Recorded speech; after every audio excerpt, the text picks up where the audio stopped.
Today I'm going to share with you guys the best horror films of the decade. So let's get started.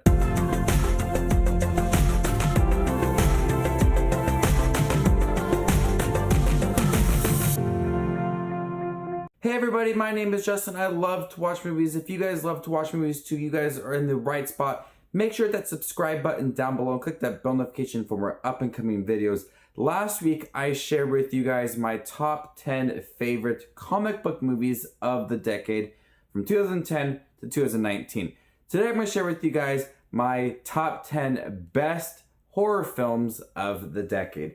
Now, disclaimer, I have not seen every horror film that has come out. There's plenty of big, which people consider really good horror films that I just did not see. I can't get around to see every single movie, but these are what I consider to be the best horror films of the decade. So before we do get into my actual top 10, I have a few honorable mentions, ones that were really good, but just did not crack the top 10. Honorable mentions include The Babadook, A Quiet Place, Us, The Evil Dead, and Insidious. So coming in at number 10 is The Witch. The Witch is directed by Robert Eggers, who just recently directed The Lighthouse, and The Witch is a very unsettling movie. The atmosphere and the direction and the costume designs, the setting, all of it just leads to a very unsettling end to this movie. It has a perfect build-up, which talks a lot about religion and the family dynamics and how it just kind of spirals out of control. And the belief that the daughter is a witch who is working alongside their pet goat, Black Peter. I remember seeing this movie in theaters and thinking, okay, when are we gonna get to the more unsettling horror aspects of the movie? Because it has such a good buildup. You can feel those tense moments throughout the movie. And then once we get towards the end of the movie and there's some really disturbing imagery, that's when I felt like the whole movie just became very unsettling. So Robert Eggers created such an atmospheric movie that felt very tense throughout. Really great performances. I loved this director. The Lighthouse was really great as well, and I can't wait to see what he does in the future. Coming at number 9 is Halloween, the most recent Halloween movie. I really enjoy this movie. It was a great return for Michael Myers. I think a lot of the most recent Halloween movies are just mediocre. I do enjoy the first Rob Zombie movie. The second Rob Zombie movie was but most of the other ones just were okay. And I feel like we didn't get a good Halloween movie in decades. Then this is what we got. A good Halloween movie that brought back Jamie Lee Curtis in the role as Laurie Strode. She was great in the movie. The movie was brutal. There were some odd comedic moments throughout the movie as well. But when you think of a good Halloween movie with Michael Myers, you get a lot of tension, you get a lot of blood and violence, a good story.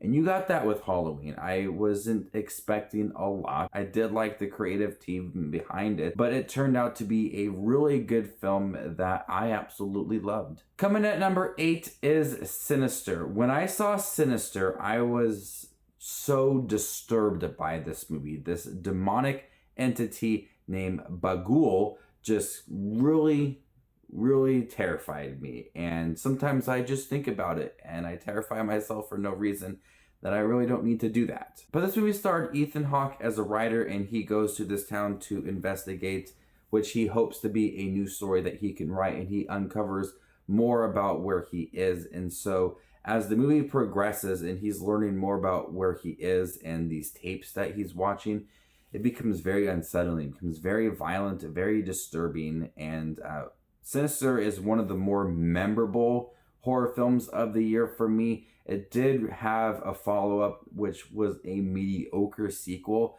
but I still really enjoy Sinister.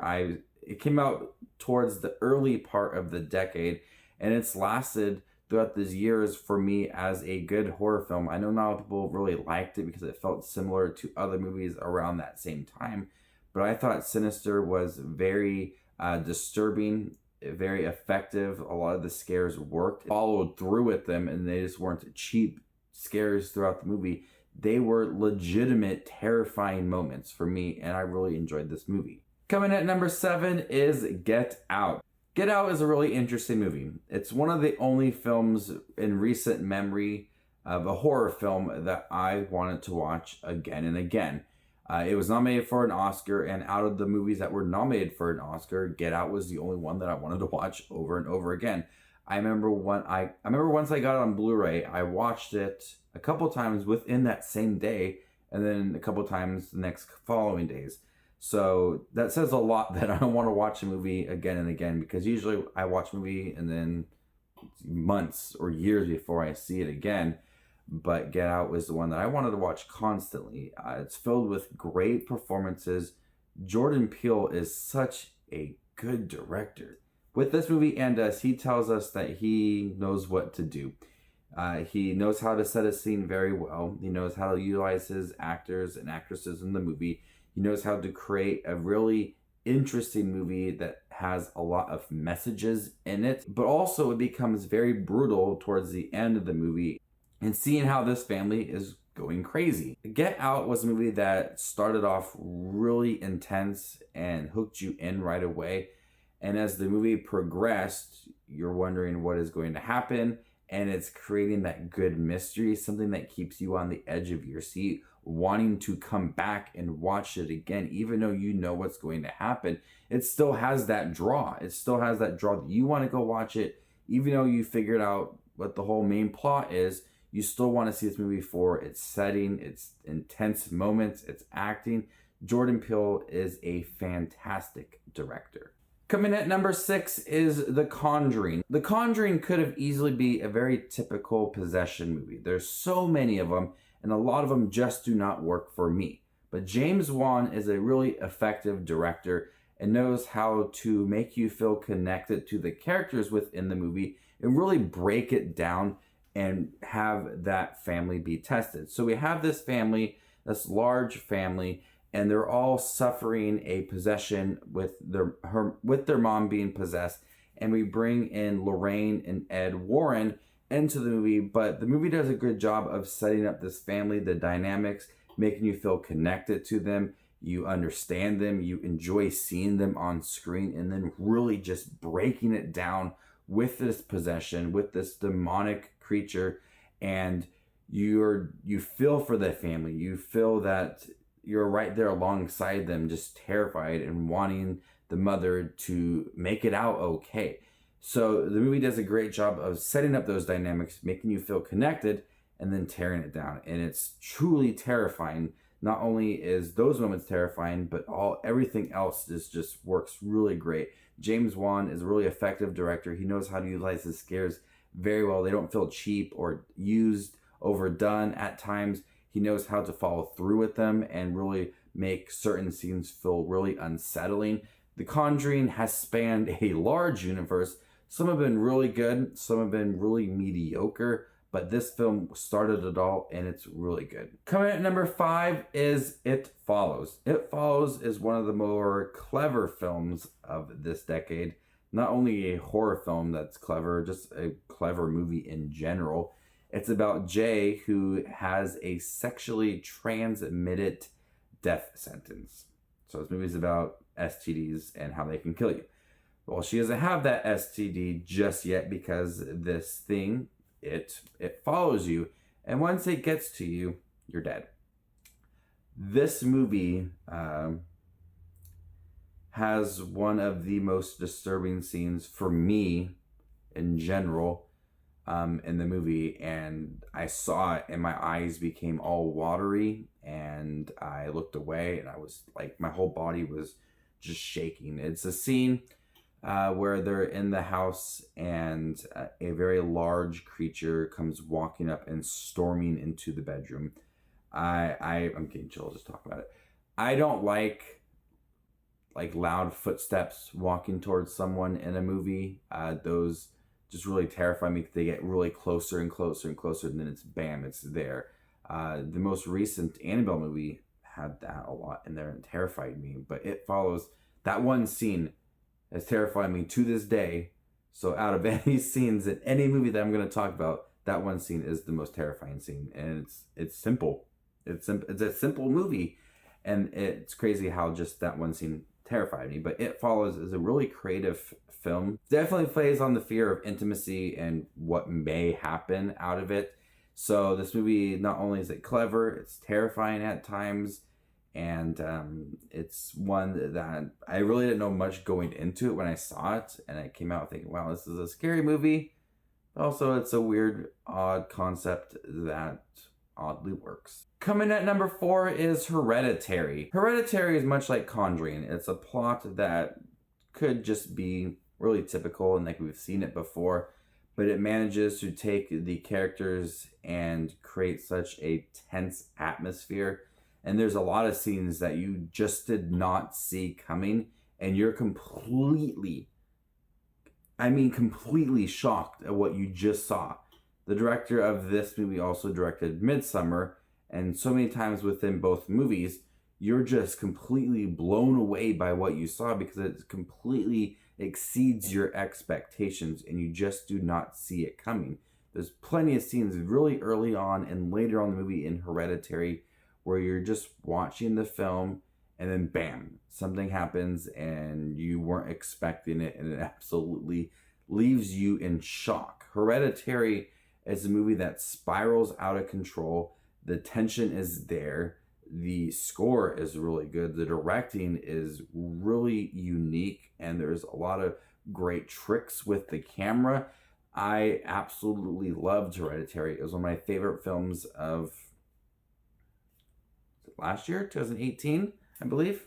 Could be wrong, but it's left a lasting impression for me. The acting is really good. It's a movie, like I said, spirals out of control to a really tense, like I said, it could be a really typical, ending for this kind of film, like a possession movie, but the way that it uses its scares and its setting, this house, it's all really effective and you definitely feel it all within you that you're terrified of what is happening. Coming in at number 3 is It. The expectations for It were really high. I like the character of It, Pennywise the clown. It's really iconic, but this lengthy film did so much for me. Bill Skarsgård as Pennywise is terrifying. The performance is really good.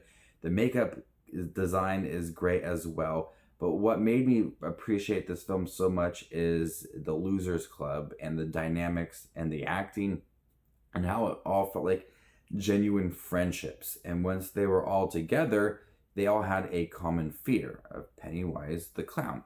So they all had to team up together to stop him. So as a kid, you're terrified of a lot of things. And so they're terrified of just trying to face Pennywise. And it uses the fears of the children against them. And you may have a lot of different fears as a child. And that's what Pennywise feeds off of. But this movie is brutal, it's bloody, it's lengthy, it utilizes every moment to its advantage. The Losers Club acting and the cast involved works really well.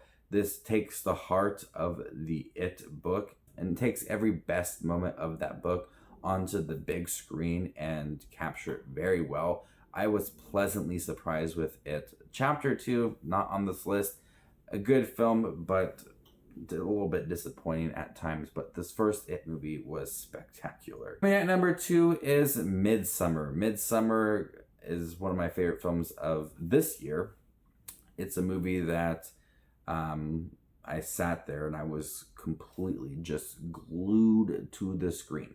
First off, this movie looks beautiful. It's really bright, which is, in comparison to other horror films, something completely different, because a lot of horror films take place at night in dark setting and the colors just look really bleak. Midsommar's bright. There's flowers. It's beautiful to look at, and there's a lot of grass, and everybody's just dressed up really nice. In terms of way this film looks, it's beautiful, but it's haunting. It's disturbing, and much like Hereditary, there's moments where you just don't expect something to happen, and it does, and it completely catches you off guard and makes you just kind of reevaluate the movie and think about that scene throughout the rest of the movie, and you're just thinking about that one scene. But my favorite horror film of the decade goes to Cabin in the Woods. Cabin in the Woods takes familiar situations, familiar settings, familiar characters, and offers you something new. Cabin in the Woods came out towards the early part of the decade, and it remains one of my favorite films of this decade. You're getting little hints of what is happening throughout the movie, but once we dig deeper into the overall plot behind Cabin in the Woods, it's a horror film's dream. There's so many things to cherish and love about Cabin in the Woods towards the end of the film, and how crazy that movie is. It's a horror movie's dream to see everything just play out in front of you. And it's funny at times. Like I said, it takes familiar characters, kind of like that Friday the 13th, cabin. It's late at night. You're kind of far away from civilization. You have your classic characters, your jock, your book nerds and everything, and your cheerleading girls. You have your familiar characters, but it takes it and offers you something new to really enjoy. Cabin in the Woods surprised me right away, and it was my favorite film. It was one of my favorite films from that year that it came out.